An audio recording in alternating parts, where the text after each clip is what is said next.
এটা হলো সমুদ্রের বাইম মাছ। ছোটবেলায় বাবাকেও দেখতাম এই মাছটা অনেকবার এনেছে। আর বাবার তো সমুদ্রের মাছ পছন্দর ছিল, তাই নানা রকমের সমুদ্রের মাছ প্রায়ই নিয়ে আসতো। আর এই মাছটা খেতে খুব একটা খারাপ লাগতো না, মা বেশ মাংসের মতো করে কষা কষা করে রান্না করতো। আর দেখো আজকে বড়ও এনেছে। তবে আমার না সমুদ্রের বাইম মাছের থেকে দেশি বাইম মাছও খুব বেশি পছন্দের।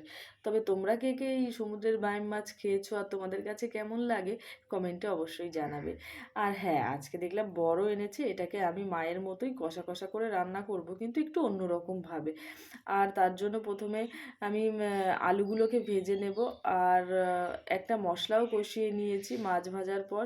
ওই তেলের মধ্যে কালো জিরে ফোড়ন দিয়ে মশলাটা দিয়ে ভালো করে কষিয়ে নিয়েছি। আর পেঁয়াজগুলো কিন্তু একটু বড় বড় করেই দিয়েছি। তারপর কষানো হয়ে গেলে ওর মধ্যে আলুটাও দিয়ে নাড়িয়ে চাড়িয়ে জল ঢেলে দেব। ঝোলটা ফুটে আসলে ওর মধ্যে মাছগুলো দিয়ে দেব। তারপর গরম মশলা ছড়িয়ে ওর মধ্যে স্লাইস করা 2 পিস লেবুও দিয়ে দেবো। প্রায় 2-3 মিনিট রাখার পর নামিয়ে দিলেই রেডি বাইম মাছ। এইভাবে তোমরা একদিন শুধু বাইম মাছ কেন, আরও অন্যান্য মাছ রান্না করে খেয়ে দেখতে পারো, আশা করি ভালো লাগবে। আর আমার এই রান্নাটা তোমাদের কেমন লাগলো অবশ্যই কমেন্টে জানাও। আর পছন্দ হলে চ্যানেলটাকে তাড়াতাড়ি সাবস্ক্রাইব করে দাও, লাইক কমেন্ট শেয়ার করে